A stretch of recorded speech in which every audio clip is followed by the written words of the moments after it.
স্বাগত জানাচ্ছি চ্যানেল 24 এর নিয়মিত আয়োজন বিভাগীয় খবরে। ভিন্ন রকম সংবাদ নিয়ে সাজানো হয় আমাদের এই আয়োজন। আজ জানাবো ময়মনসিংহ বিভাগের জেলাগুলোর খবর, সঙ্গে থাকছি শারমিন মাহমুদ। কখনো কি রঙিন বা কালো চালের ভাত খেয়েছেন? যদি না খেয়ে থাকেন, সংবাদটি আপনার জন্য।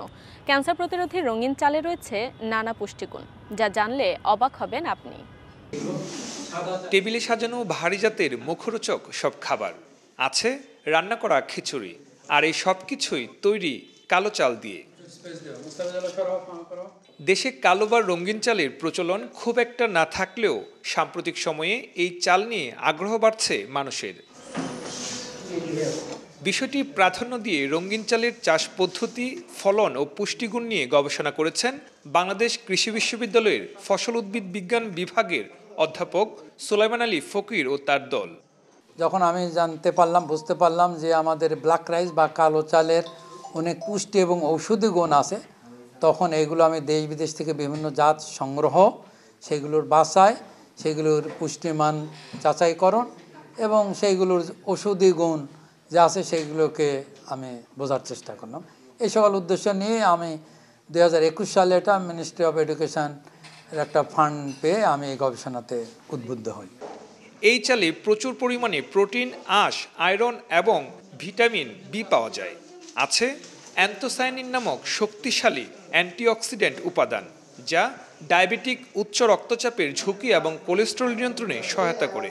এমনকি ক্যান্সার প্রতিরোধেও কাজ করে এই চাল, দাবি গবেষকের। কালো চালে আমাদের সাদা চালের চাইতে কমপক্ষে 2 থেকে 3 গুণ বেশি আমাদের এই ক্যালসিয়াম, ম্যাগনেসিয়াম, জিঙ্ক এবং আয়রন থাকে। অ্যান্থোসায়ানিন এবং ফিনল এবং ফ্লাভোনয়েড এগুলো ঔষধি গুণ সম্পন্ন কম্পাউন্ড। এগুলো আমাদের অ্যান্টি ফাঙ্গাল, অ্যান্টিব্যাকটেরিয়াল, এগুলো diabetic, pressure, cholesterol, heart disease ইত্যাদি রোগকে প্রশমিত করে। এসব বিষয়ে বিদেশে প্রচুর গবেষণা হয়েছে এবং আমাদের এই বাছাইকৃত জাতগুলোতে সেগুলোর বেশ খানিকটা পরিমাণ বিদ্যমান। গবেষকের মতে কালো চালের উৎপাদন আমন মৌসুমে বেশি ভালো হয়। বাজারে ভালো দাম পাওয়ায় চাষে দিন দিন আগ্রহ বাড়ছে কৃষকের। তবে দেশব্যাপী ছড়িয়ে দিতে সরকারের সহযোগিতা দরকার বলে মনে করেন সুলাইমান আলী ফকির। চালের ছাঁটার যে ব্যাপারটা, এটা খুবই গুরুত্বপূর্ণ। আমাদের অটো রাইস মিলে যে চালটা খায় সাদা, এখানে প্রায় পুষ্টিগুণের যে আবরণটা এটি পশুখাদ্য হিসেবে চলে যায়, ভুসি যাকে বলি, ইংরেজিতে বলে ব্রান। আর আমাদের নর্মাল যে মিল করি সেখানে থাকলে কম থাকে, তবে সর্বোত্তম হলো ঢেঁকি ছাঁটা চালে যায়। অতএব আমার উদাত্ত আহ্বান থাকলো যে ঢেঁকি আমাদের দেশে এখনও বিদ্যমান আছে, আমি জানি গ্রাম অঞ্চলে, শহর অঞ্চলে এটি থাকা সম্ভব।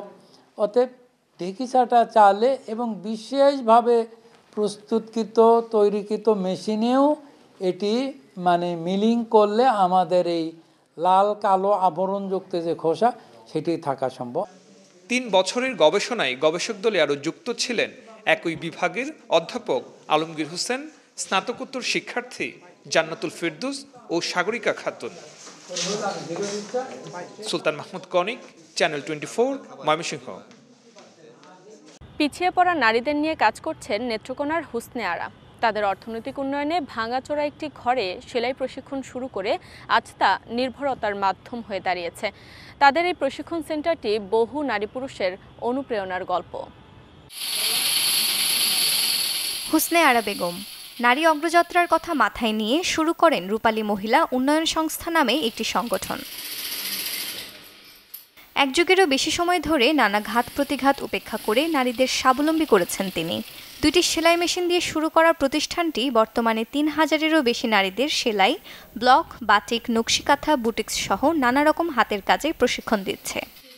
আমার হচ্ছে 2টা দিক, একটা হচ্ছে নারী অর্থনৈতিক ক্ষমতায়ন, আরেকটা হচ্ছে যে সমাজে একেবারে লাঞ্ছিত নারীরা, যারা স্বামী পরিত্যক্তা, যারা বাবার বাড়িতেও যাওয়ার সুযোগ নাই, এই নারীদেরকে একটা কেয়ার সেন্টার করতে চাই, যারা এখানে যে পর্যন্ত তার নিরাপত্তা কোথাও না হয় সে পর্যন্ত সে যেন এখানেই থাকতে পারে কেয়ার সেন্টার।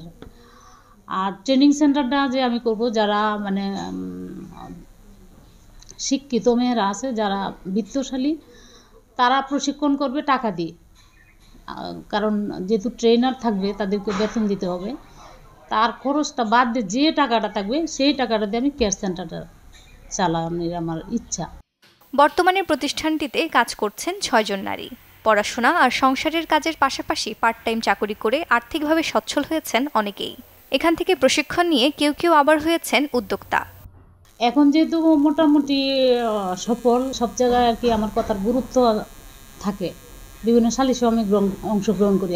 আগে তো কোনো সালিশে যাওয়ার সুযোগ ছিল না বা পেতামও না, কিন্তু এখন আমি যে কোনো সালিশে যে কোনো জায়গায় আমি যাইতে পারি, কথা বলতে পারি, প্রতিবাদ করতে পারি এবং আরও 2-4 জন প্রতিবাদ করতে পারে, তাদেরকে সেরকমভাবেই আমি তৈরি করছি। আমাদের সংগ্রামটা ছিল যে সমাজে যে পিছিয়ে পড়া নারীরা আছে তারা যাতে কাজের সাথে সম্পৃক্ত হতে পারে, পরিবারে যাতে তাদের একটা মর্যাদা থাকে। যখন অর্থনৈতিকভাবে একটা নারী সফল হয় তখন পরিবারে তার একটা সম্মান থাকে, একটা মর্যাদা থাকে। বাসায় যে মেশিন চালাই, কাপড় সেলাই কাজ করি, তার জন্য আমরা এই টাকা দিয়ে আমরা উপার্জনে লাগাইতে পারি। আমরা নিজের পায়ে স্বাবলম্বী হয়েছি। কাজ ট্রেডিং দেওয়া হয়েছি না, সেলাই নিজে কাজ করছি, ব্যাগের কাজ হইতো ব্যাগের কাজ করছি করে নিজের সংসারের আয় যেটা হয়েছে কর্ম করছি, যেটা টাকা নিয়ে সংসারে লাগাইছি। রূপালী মহিলা উন্নয়ন সংস্থাটি ইতিমধ্যে সাড়া ফেলেছে পুরো জেলায়। সংস্থাটির সার্বিক উন্নয়নে পাশে থাকার আশ্বাস এই যুব উন্নয়ন কর্মকর্তার। বিভিন্ন ট্রেডে প্রশিক্ষণ এবং আত্মকর্মসংস্থানে রূপালী উন্নয়ন সংস্থার বিশেষ ভূমিকা আছে। আমরা দেখেছি তার সংস্থার পক্ষ থেকে বিভিন্ন সময়ে ত্রাণ বিতরণ, সেলাই মেশিন বিতরণ সহ চারা বিতরণ, এসব প্রোগ্রামে আমি ব্যক্তিগতভাবে নিজেও সংযুক্ত ছিলাম।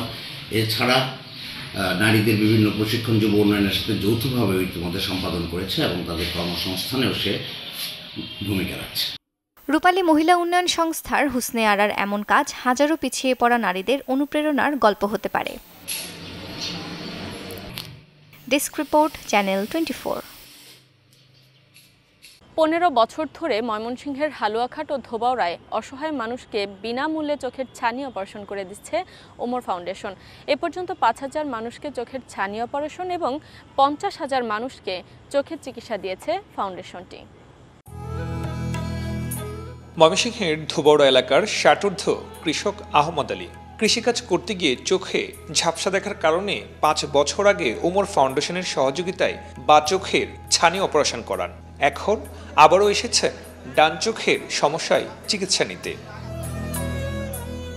শুধু আহমদ আলী নয়, লাইনে দাঁড়ানো হাজারো নারী পুরুষ এসেছেন বিনামূল্যে চোখের চিকিৎসা সেবা নিতে। আর এই সুযোগটি তৈরি করে দিয়েছেন ওমর ফাউন্ডেশন নামের একটি সংগঠন। সম্প্রতি ধোবাউড়া দারুল উলুম মাদ্রাসা মাঠে অনুষ্ঠিত হয় ওমর ফাউন্ডেশনের বিনামূল্যে চক্ষু ক্যাম্প, যেখানে সমস্যা অনুযায়ী চিকিৎসাপত্র পেয়ে খুশি সেবা প্রত্যাশীরা। বাউ চোখে করাইছি বোধহয় 4 বছর আগে আর কি, এহেদি করাইছি এই রুয়েল মধ্যমী। তখন বা ডাইনটার মধ্যে একটু সমস্যা, ডাইন চোখে একটু কম দেখি আর কি। আজকে এটার জন্য আসছি। আইসি শক্তি দেয়া একটু হানিও হরে আর কেমতো বুসা নেশা দেখি। চোখ না তাহলে কোনো দাম নাই। আমার তার লোক কাছে গেলে একটু দূরে গেলে দেই না, যে গাই তুমি কেলা তখন সেই নাম কইলে চিনে যায় লোকটা, এমন নাহলে চিনি না। চোখের সুবিধা হয়েছে, টাকা পয়সা লাগে নাই, এই সুবিধা হয়েছে। চোখে কম দেখি, ডাক্তারে চশমা দিছে। সীমান্ত এলাকায় বেশিরভাগ মানুষের অসচেতনতার কারণে চোখে ছানি পড়ার হার বাড়ছে বলে জানান এই চিকিৎসক। আমরা যেই রোগী দেখছি এই মুহূর্তে সবচেয়ে বেশি বার্ধক্যজনিত ছানি রোগী বেশি পাচ্ছি, আর অন্যান্য যেসব রোগী তাদেরকে হয়তো আউটডোর বেসিসে ট্রিটমেন্ট দিলেই শেষ হয়ে যাবে। চোখের দৃষ্টি ফেরাতে অসহায় সাধারণ মানুষের জন্য এই ধরনের কাজ চালিয়ে যাওয়ার কথা জানিয়েছেন সংগঠনের প্রতিষ্ঠাতা। আমি চিন্তা করলাম, আমি যদি একজন মানুষ হিসেবে আরেকটা মানুষের চোখের আলোটার ব্যবস্থা করতে পারি, আসলে সব কিছু দেওয়ার মালিক তো আল্লাহ, আমি যদি এই কাজে তাদেরকে সহযোগিতা করতে পারি, সেই উদ্দেশ্যেই আসলে আমাদের এই চক্ষু ক্যাম্পের আয়োজন করা। ফাউন্ডেশনের উদ্যোগে প্রতি বছর কয়েকবার আয়োজন করা হয় বিনামূল্যের এই চক্ষু ক্যাম্প। সুলতান মাহমুদ কনিক, চ্যানেল 24, ময়মনসিংহ। জামালপুরের দেওয়ানগঞ্জ রেল স্টেশন দিয়ে প্রতিদিন আন্তনগর তিস্তা ও ব্রহ্মপুত্র সহ 5টি ট্রেন চলাচল করছে। কিন্তু বিশ্রামাগার ও টয়লেট ব্যবস্থা না থাকায় ভোগান্তিতে যাত্রীরা।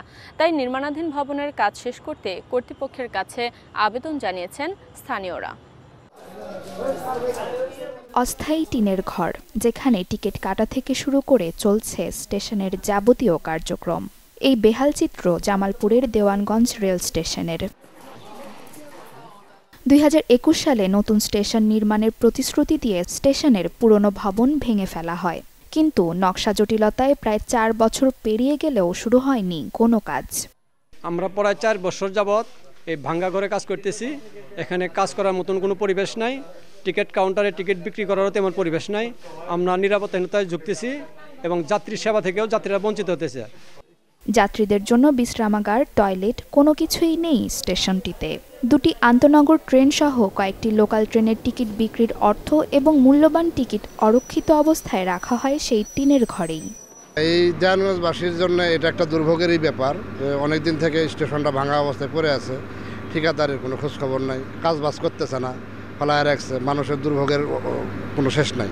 আমরা যারা দূর দূরান্ত থেকে আসি, কিন্তু আসার পরে এখানে একটা বিশ্রামাগার খুবই ইমার্জেন্সি, সেটা না থাকার কারণে আমাদের খুবই ভোগান্তি হচ্ছে। স্টেশনটা না থাকার ফলে যাত্রীদের বাথরুমের সমস্যা হচ্ছে, এখানে বসার জায়গা নাই, গরমের দিনে বেশি কষ্ট হয়, শীতের দিনেও কষ্ট হয়। কোনো একটা লাইট ফ্যানের ব্যবস্থা তো নাই, বসারই কোনো জায়গা নাই।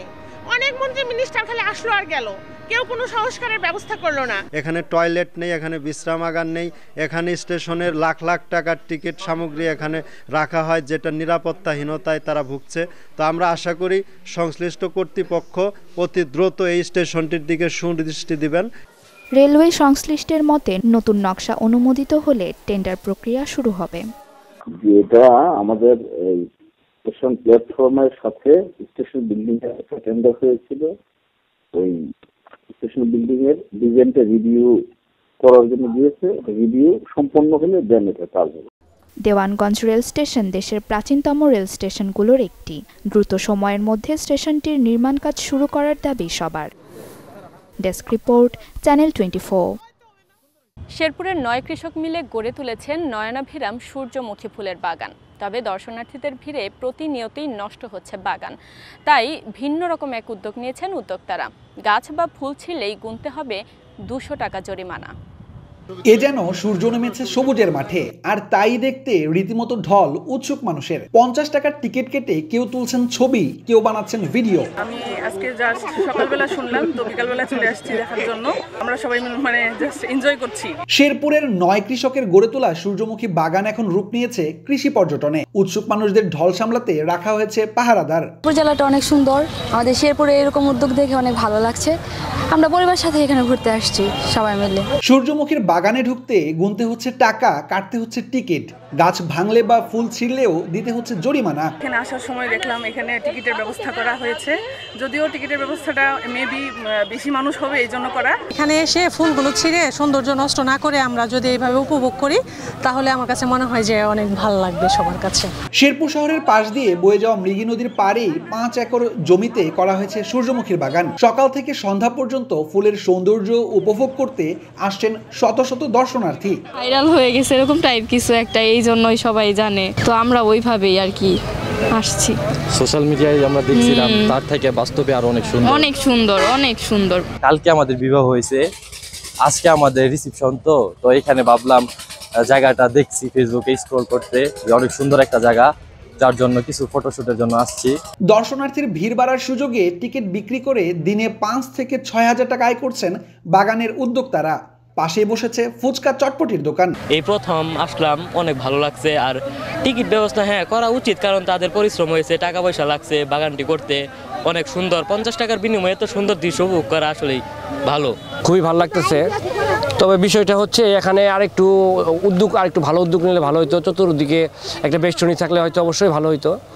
আর এদিকের যেহেতু অনেকে আসতেছে এবং এটা অবশ্যই আমাদের সবার জন্য প্রয়োজন আমাদের, কারণ আমাদের ঘোরাফেরা বাচ্চা কাচ্চার সময়ের জন্য আমাদের খেলার মাঠ নেই।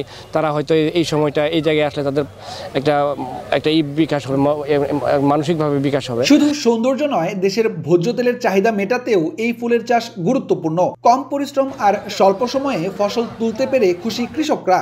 সরকারি সহায়তা অব্যাহত থাকলে আগামীতে আরও বাজিমাত করবেন প্রান্তিক কৃষকরা। টিকটক করে খুব ক্ষতি করে এর জন্য আমরা না অপারক হইয়া টিকিট সিস্টেম করছি, তাও টিকিট সিস্টেম করার পরেও তাও আমরা কুলায় করতে পারি না। এখানে টোটাল খরচ হয়েছে 1,09,000। এখানে কৃষি অফিস থেকে দিচ্ছে আমাদেরকে সার বীজ হয়েছে 33,000 মতো কৃষি অফিস থেকে দিচ্ছে, আর পুরো টাকা কৃষকেরই। গত বছর আগের বছর করছিলাম তখন 4,500 টাকা মন বসছিলাম, কিন্তু ওই রেট থাকে তাহলে আমরা ভালো রেট কমপক্ষে 2 লক্ষ টাকা বিক্রি করা হবে। লাভের জন্য করছি, দেশের তেল হবো, দেশের উৎপাদন হবো, ওইখানে আমরা করছি এটা জিনিসটা। সূর্যমুখীর আবাদ বাড়াতে প্রণোদনা আর পুনর্বাসনের আওতায় বিনামূল্যে বীজ ও সার দিচ্ছে খামার বাড়ি। সূর্যমুখী তেল কিন্তু যারা হার্টের পেশেন্ট তাদের জন্য অত্যন্ত উপকারী, কারণ এটার মধ্যে লিনোলিক অ্যাসিড থাকে এবং এটা বাচ্চাদের জন্য কিন্তু এই তেলটা অনেক বেশি উপকারী। আমরা কৃষকদের দিয়ে মূলত এই নতুন ফসলটা এই জন্য করাতে চাচ্ছি যে তারা কৃষকরা এই সূর্যমুখী আবাদ করে লাভবান হবে, মানুষের উপকারও হবে। পাশাপাশি যেটা হয়েছে আসলে আমরা বোনাস হিসেবে যেটা পেয়েছি, সূর্যমুখীর মাঠটা আমাদের কৃষি পর্যটনে পরিণত হয়েছে। দেশ জুড়েই বাড়ছে কৃষি পর্যটনের অপার সম্ভাবনা। স্বল্প সময়ে আয় বাড়লে কৃষকদের মুখে হাসি ফুটবে, এমনটাই প্রত্যাশা স্থানীয়দের। ইমরান হাসান রাব্বি, চ্যানেল 24, শেরপুর। এই ছিল আজকের বিভাগীয় খবরে। আগামীকাল নতুন স্বাদ ও ভিন্ন গল্পে আবারও হাজির হব, সাথেই থাকবেন।